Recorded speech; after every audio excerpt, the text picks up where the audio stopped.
ये Einstein equation हमने कर ली। अब आइंस्टाइन इक्वेशन में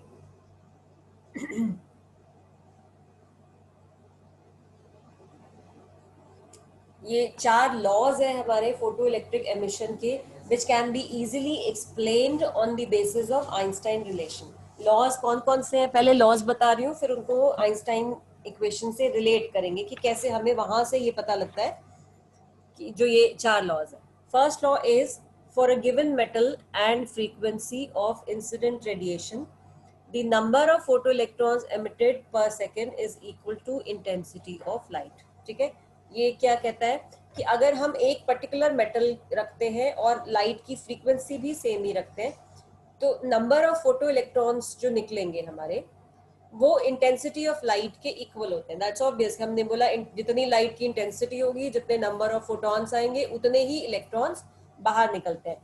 वन फोटोन, इसको अगर दूसरी लैंग्वेज में लिखना चाहे तो we can write it, one photon interacts और transfers its energy to one electron, इसको ऐसे भी बोल सकते हैं। Then second law is for a given metal there is a minimum frequency of incident radiation below which no emission of photoelectrons take place. The frequency is called threshold frequency.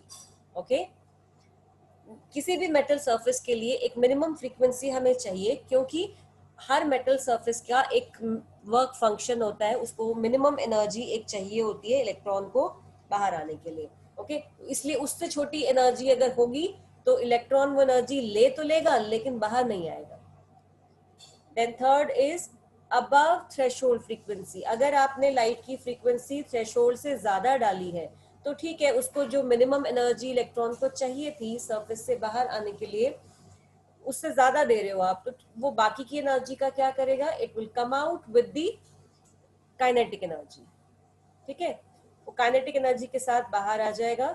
और ये जो kinetic energy है electron की, या जो frequency है light की, ये लाइट के इंटेंसिटी पे डिपेंड नहीं करती, because intensity is only number of electrons. उसकी एनर्जी कम ज्यादा का रिलेशन इंटेंसिटी के साथ नहीं है। ओके, सो इलेक्ट्रॉन की मैक्सिमम काइनेटिक एनर्जी भी इंटेंसिटी पे डिपेंड नहीं करती है। Is that clear? Yes ma'am last वाला पॉइंट रिपीट करना एक बार। Maximum kinetic energy of electron does not depend upon the intensity of light.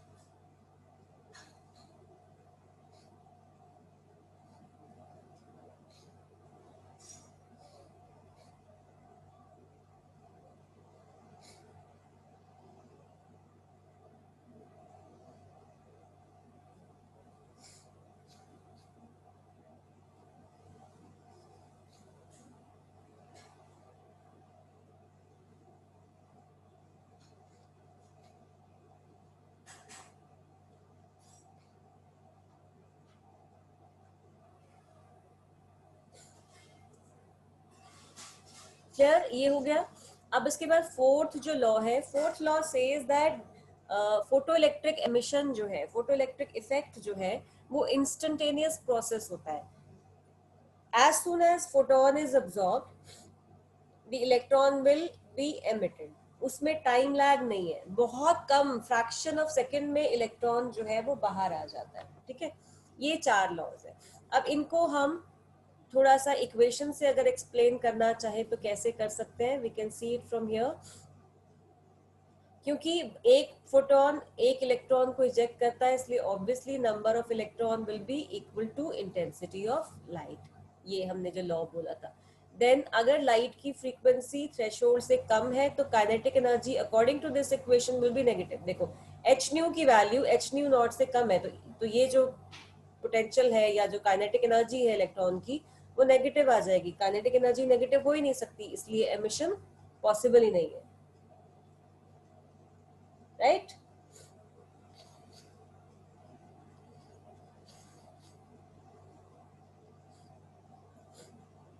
Then next आपका है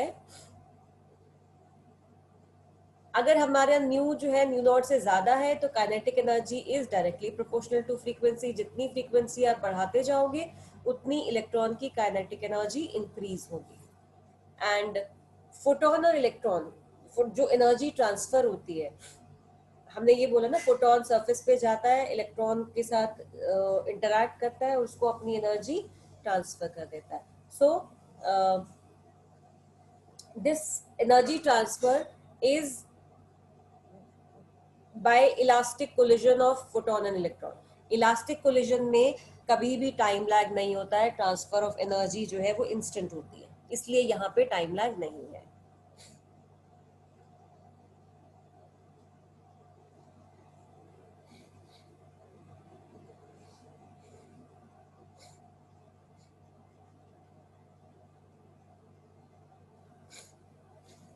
okay okay?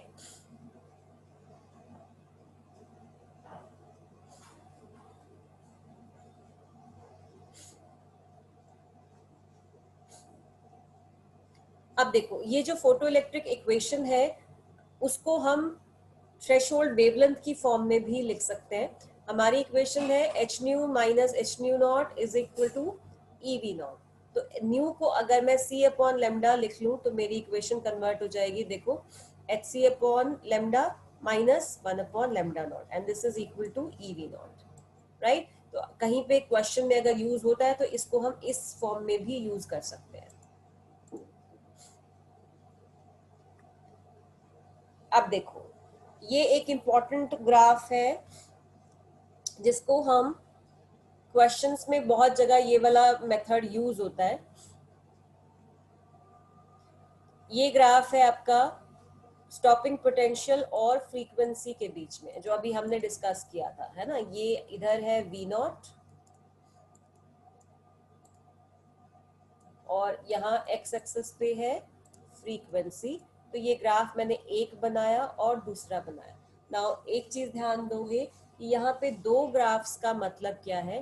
That mean this is for some one metal, metal number 1, और जो दूसरा graph है वो है फॉर सम मेटल नंबर 2। आप ये जो स्टॉपिंग पोटेंशियल और फ्रीक्वेंसी का ग्राफ है, अगर हम बहुत सारे मेटल्स के लिए भी ड्रॉ करें तो आप देखोगे कि सब का जो है वो पैरेलल लाइन आता है। I mean all metals will have this graph as parallel lines, सिर्फ उनका स्टार्टिंग पॉइंट अलग अलग है। ये देखो, इसका यहाँ से स्टार्ट हो रहा है, नंबर 2 का यहाँ से स्टार्ट हो रहा है, नंबर 3 बनाए तो हो सकता है वो थोड़ा और आगे से स्टार्ट होगा।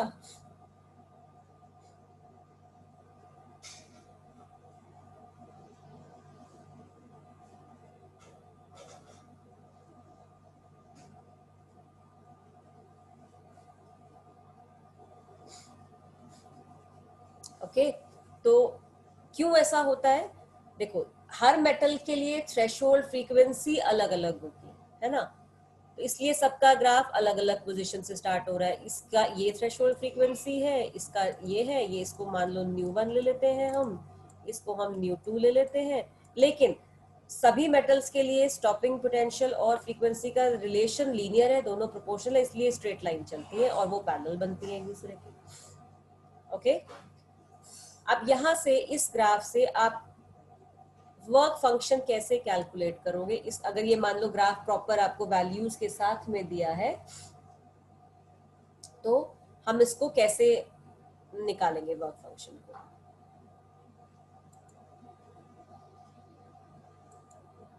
मेरी इक्वेशन है h nu minus h nu naught is equal to e v naught, ठीक है।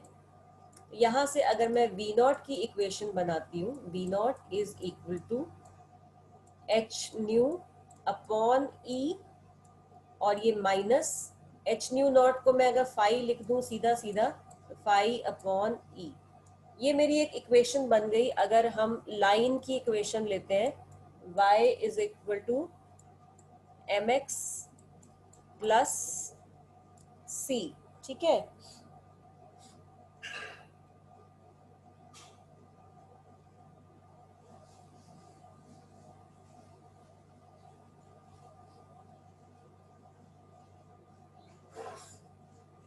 यहां से आपके पास c जो है ये आता है phi upon e which is intercept of the line. ठीक है, ये मैथ्स चल रहा है, थोड़ा समझ में आ रहा है?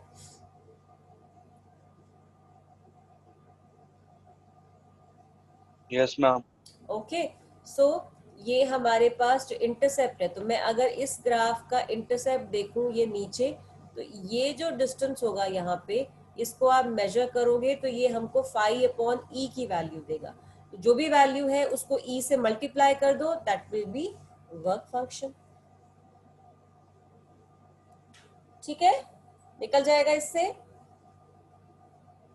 दूसरा तरीका वर्क फंक्शन निकालने का इसका और भी है। अगर मुझे वर्क फंक्शन चाहिए ये नंबर 1 मेटल के लिए, इसकी थ्रेशोल्ड फ्रीक्वेंसी यहाँ पे आपको पता होगी कितनी है, न्यू 1 दी है। तो आप क्या करो, h के साथ न्यू 1 मल्टीप्लाई कर दो, तो दिस बिकम्स वर्क फंक्शन। तो h प्लैंक कांस्टेंट की वैल्यू अगर पता है तो उसको मल्टीप्लाई कर देंगे, this will give us work function. Okay, okay ma'am.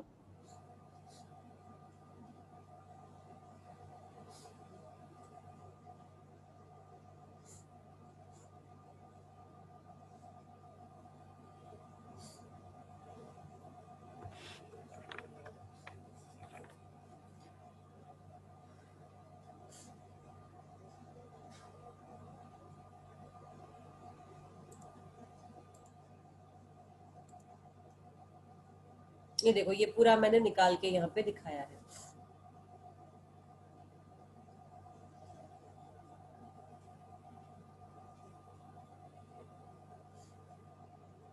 ये एक क्वेश्चन है आपका, बुक्स में भी दिया हुआ है और बोर्ड में भी कई बार आया है। इसमें क्या है, आपको 4 अलग अलग ग्राफ दिए हैं, किसके बीच में, करंट और ये एनोड पोटेंशियल, एनोड के ऊपर जो वोल्टेज होती है उसके बीच में। ठीक है, चारों को नाम दिया हुआ है, दिस इज 1 2 3 एंड 4। 1 और 3 जो है उनको दिखा रखा है कि उनकी सैचुरेशन करंट बराबर है।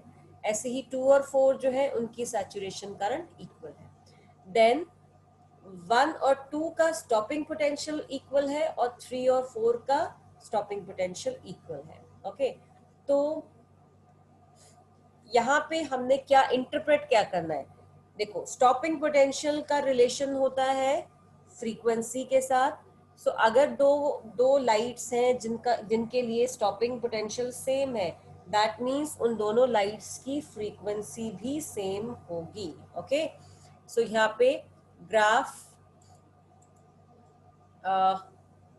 1 एंड 2 जो है, क्योंकि स्टॉपिंग पोटेंशियल सेम है इसलिए इनकी फ्रीक्वेंसी एक बराबर है, और 3 और 4 जो है उनकी उनकी फ्रीक्वेंसी बराबर है। ठीक है, ज्यादा किसकी होगी, कोई बताएगा मुझे? 1 2 का एक पेयर है, 3 4 का एक पेयर है, बट किसकी फ्रीक्वेंसी ज्यादा होगी? 1 2 मैम। यस 1 2, क्योंकि उसका स्टॉपिंग पोटेंशियल बड़ा है, राइट। अब इसके बाद कौन से दो लाइट्स की इंटेंसिटी इक्वल है एंड किसकी ज्यादा है वो देख के बताओ।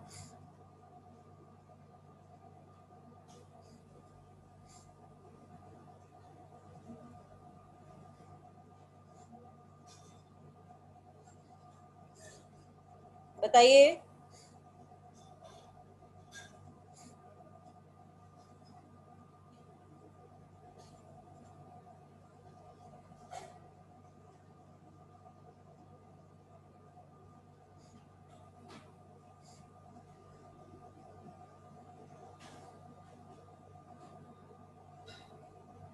हम 1 3 की ज्यादा। हाँ जी, किसकी? 1 3 मैम। 1 3 की। ओके, 1 3 की इंटेंसिटी ज्यादा है एंड 2 4 की इंटेंसिटी कम है, राइट? कम है ma'am. Yes. Yes ma'am.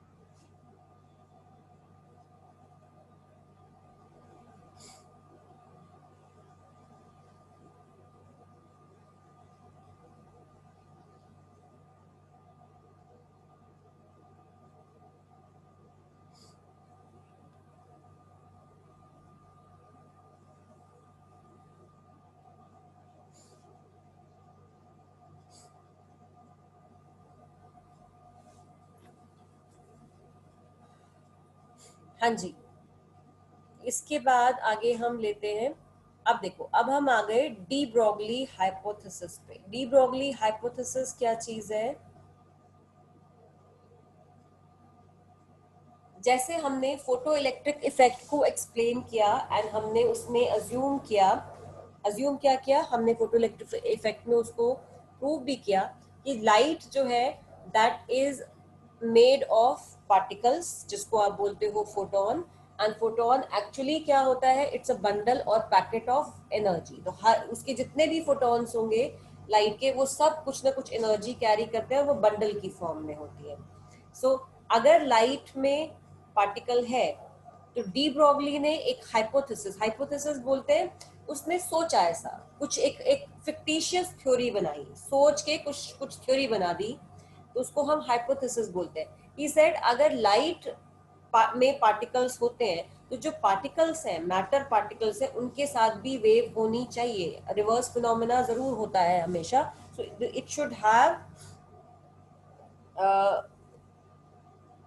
a wave associated with it. Okay, तो उसने बोला अपनी तरफ से, उसने एक कॉन्सेप्ट दिया कि जितने भी मैटर पार्टिकल्स हैं, मास पार्टिकल्स हैं, उनके साथ भी एक वेव, मैटर चल रहा है मतलब मान लो अब तुम हो, तुम चल रहे हो, तुम्हारा मास है, तो तुम्हारी बॉडी के साथ भी एक वेव जो है वो साथ में ट्रैवल करेगी, चलेगी, जिसको उसने नाम दिया मैटर वेव, या फिर हम उसको उसके नाम पे बोलते हैं de Broglie wave. Okay, and इस वेव की जो वेवलेंथ है वो डी ब्रोगली वेवलेंथ कहलाती है। And how do we calculate that wavelength? It is h upon mv. V is the velocity of that particle. आप जिस भी velocity से चल रहे हो उसके हिसाब से आपकी wavelength decide हो जाएगी. So if velocity is high, wavelength will be less. Okay.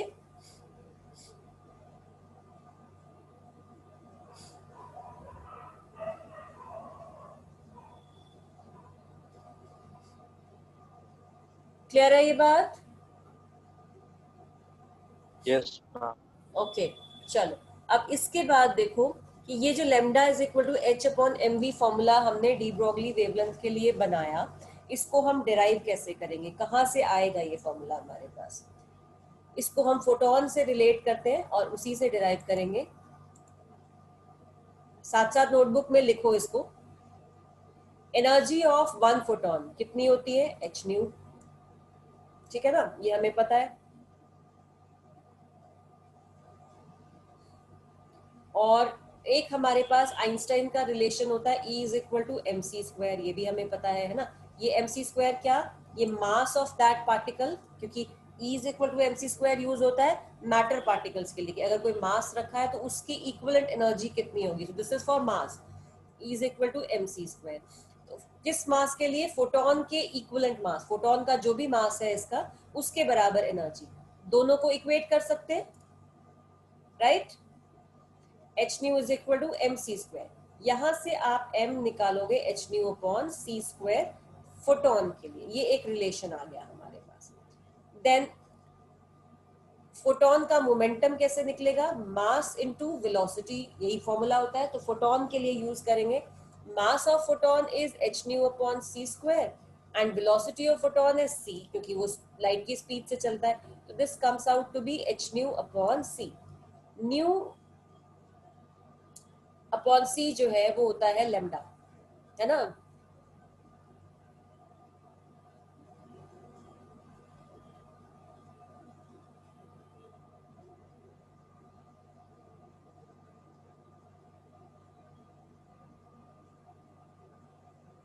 H upon lambda होगा, है ना। ये लेमडा यहाँ गलत लिखा हुआ है, ये अपनी उसमें बुकलेट्स में ठीक कर लो, ये एच अपॉन लेमडा आएगा क्योंकि ये फ्रीक्वेंसी अपॉन वेलोसिटी है। This will be 1 upon lambda, तो एच अपॉन लेमडा बनेगा यहाँ पे। और यहाँ से आपके पास लेमडा क्या आ जाता है? H upon p. This is a general formula, lambda is equal to H upon p, जिसको हम लाइट पे भी यूज कर सकते हैं और मैटर पार्टिकल्स पे भी यूज करते हैं। अगर लाइट पे यूज कर रहे हैं then this momentum will be momentum of photon. अगर मैटर पार्टिकल के लिए यूज कर रहे हैं तो then this momentum will be momentum of that particle. तो डी ब्रोगली वेवलेंथ अगर निकाल रहे हैं तो lambda is equal to H upon M B. M is mass of that particle, v is velocity of that particle. Okay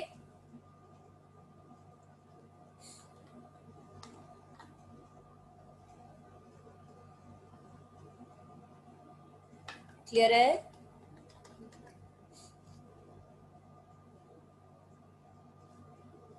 yes ma'am. अब यहाँ पे Yes, देखो, हाँ. अगर हम उस वेलोसिटी को जीरो ले लेते हैं, मान लो एक पार्टिकल है रेस्ट पे है ना, v जीरो है, तो v जीरो रखोगे तो लैम्डा कितना आएगा? इनफाइनाइट। तो wave is associated only, infinite का मतलब क्या? वेवलेंथ इनफाइनाइट है, मतलब वेव है ही नहीं, क्योंकि उसकी वेवलेंथ तो कुछ है ही नहीं, वो कहीं पे वेव फॉर्म आएगी ही नहीं आपके पास। दैट मीन्स वेव जो है वो सिर्फ मूविंग पार्टिकल्स के साथ होती है, स्टेशनरी पार्टिकल्स के साथ नहीं होती है। ओके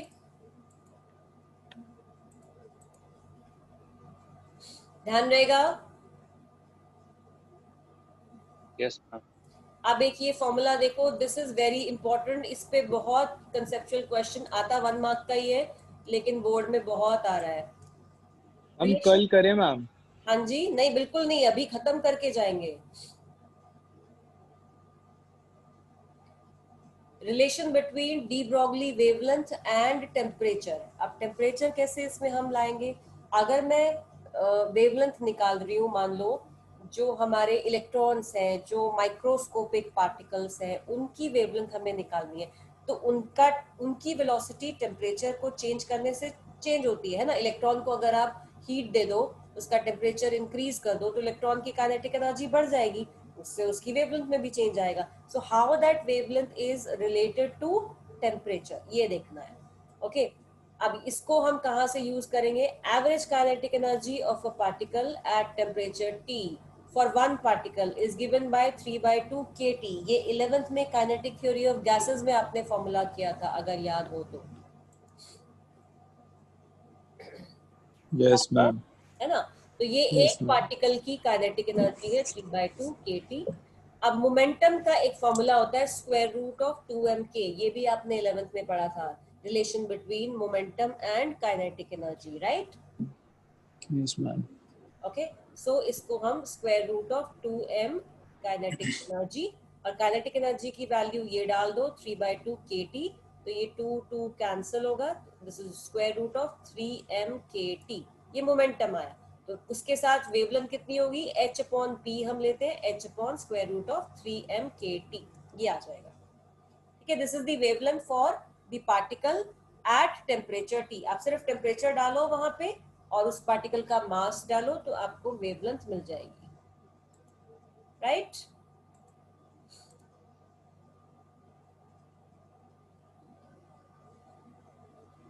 चलो ये छोटा सा पार्ट है, कल करेंगे। कल मैं क्लास सेम टाइम पे ले लूं, किसी को कोई दिक्कत? No ma'am.